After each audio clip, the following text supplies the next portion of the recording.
Guys, join for another workout.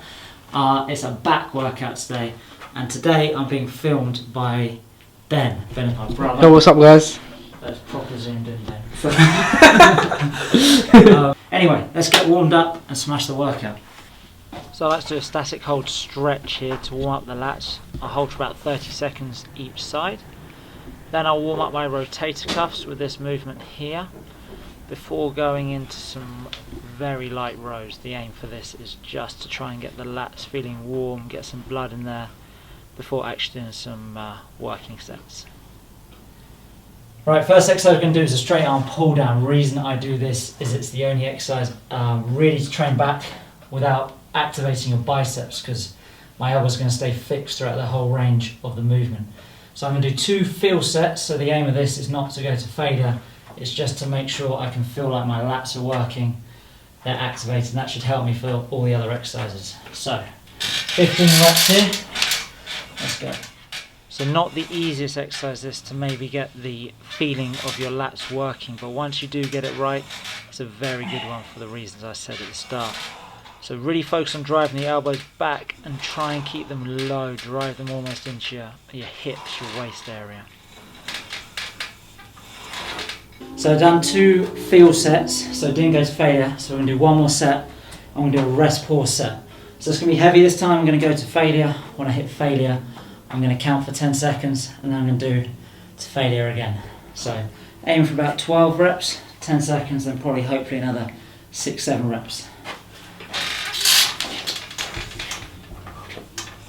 So things I try and focus on the working sets is obviously get the weight right first, so it is challenging and I'm failing within the rep range I'd like to be failing in, so nothing less than 8, nothing really more than 20 at the very high end. I sped it up a little bit here, but you would have seen at the start I'd have a second hold almost, just to really contract the lats and make sure that I feel it working the muscles and it's not too fast without using too much momentum.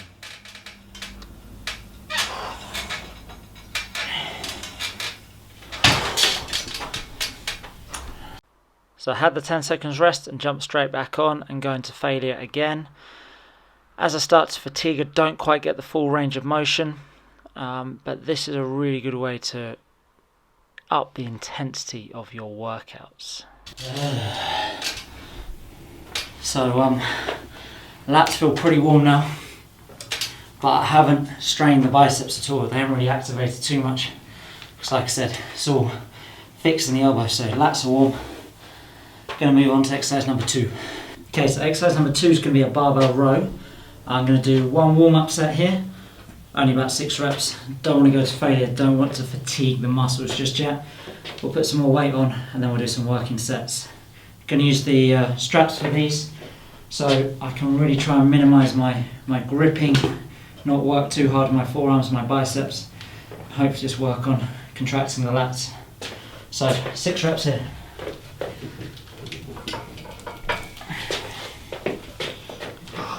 So key things for warm-up sets is just get a feel for the movement. Try and get the feeling in the lats, but do not take it to failure. Save your energy for the working sets, so you don't want to go into those feeling fatigued.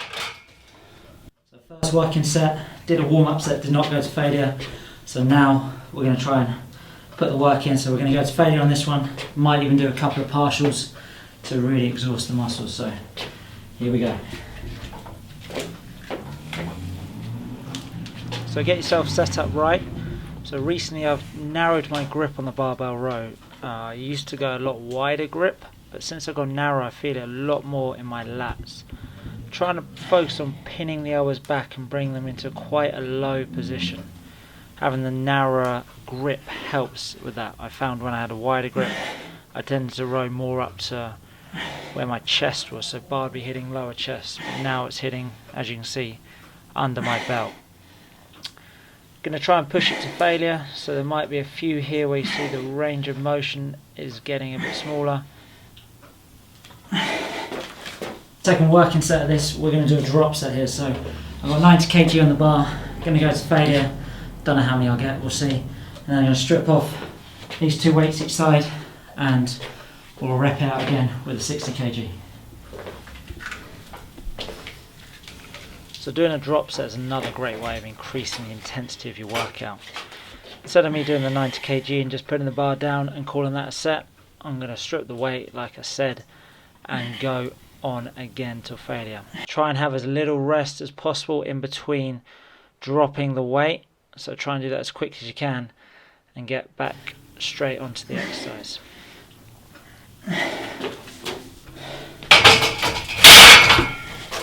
So drop the weight and keep going. When I feel like I'm not getting quite full range of motion, I just focus on pinning my elbows back, even if I don't get the full range. So as I start to fatigue, sometimes I can feel a little bit more strain in my biceps and the intensity and the work being taken on my lats. So that's why the straps are really useful, because I can almost, with those straps, have a really loose grip. And the emphasis is on, like I said, driving the elbows back and feeling the lats squeeze together.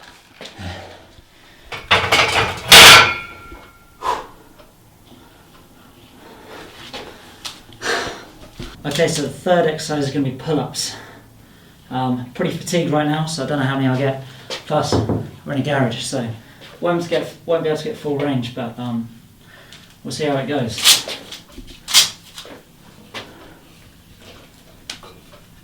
Just going to go to failure again. Won't be many though. So this certainly won't be the greatest set of pull-ups you've ever seen.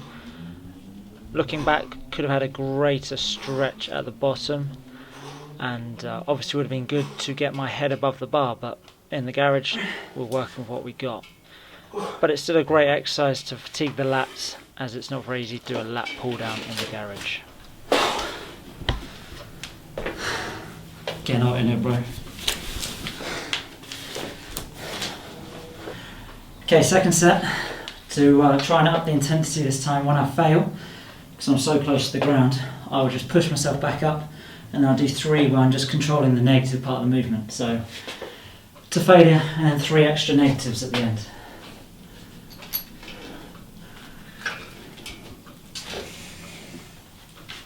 So this technique is a really good one to, again, help increase the intensity of your workouts.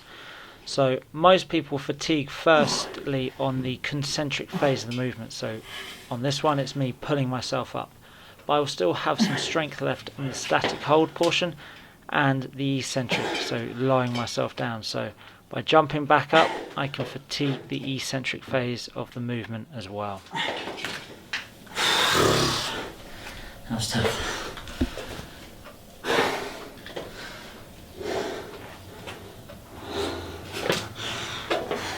Enjoying this? Yeah. Okay, exercise number 4, we're going to do a T-bar row. Pretty similar to a barbell row. I quite like it near the end though, because obviously with the landmine it's fixed in place, so you just get that little bit more security in the movement, that the bar is in that fixed plane. So we're going to go as many as I can to failure, rest for 10 seconds and go to failure again. So make sure you set yourself up right when you perform rows, whether it's T-bar rows or barbell rows. Tips I would have is make sure your core is engaged the whole time and that you feel planted, so your weight is evenly distributed. These are real keys to make sure that you don't start getting lower back pain.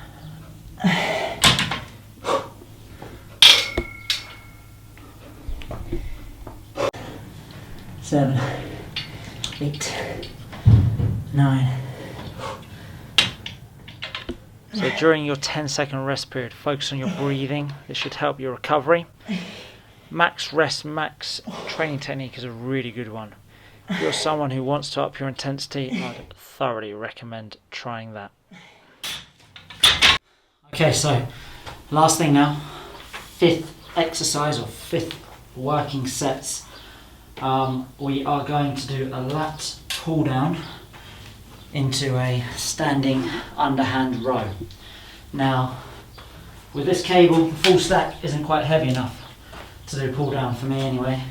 So if I put the two cables together and attach to one of these, it makes it double the weight, so I can make it challenging enough. So hopefully I don't move the machine, sometimes that happens. 3 sets here, Ben. Yeah? Okay. No rest in between the sets.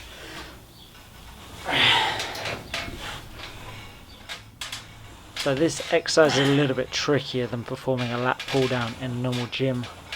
Obviously there's nothing on top of my knees keeping my body fixed in, so I'm kind of hooking my feet in and doing my best. When performing a lat pull down, I'd recommend having a slight arc in your back. This should help with your contraction of your lats, which is a bit harder to do when you're sitting on the floor. But we're doing our best, and it's better than nothing.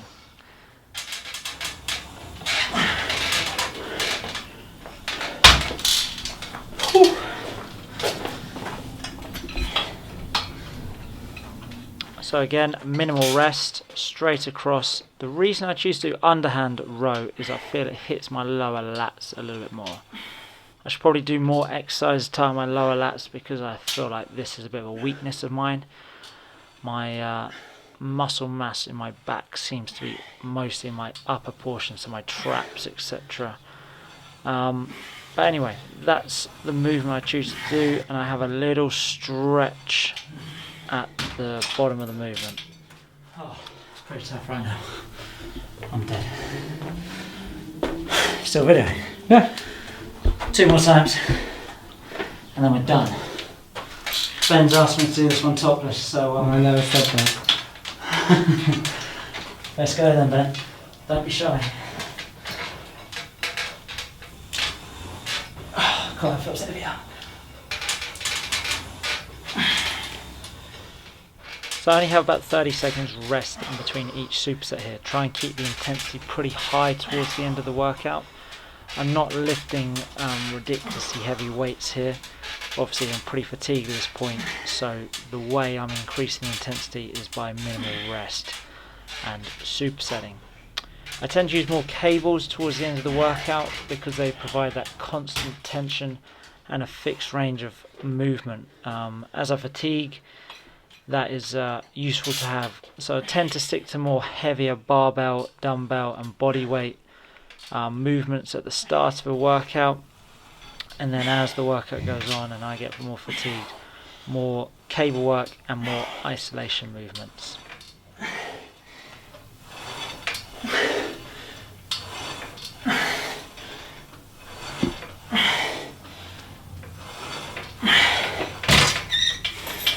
So that wraps up the back workout. Thanks to the bro Ben for filming it. Hopefully the videos look a bit better than when it was just on that stand and totally stationary. If you want to check out another video, be down here, and please subscribe to the channel, and also check out Ben's, Big Ben's YouTube, coming soon. See you soon, guys.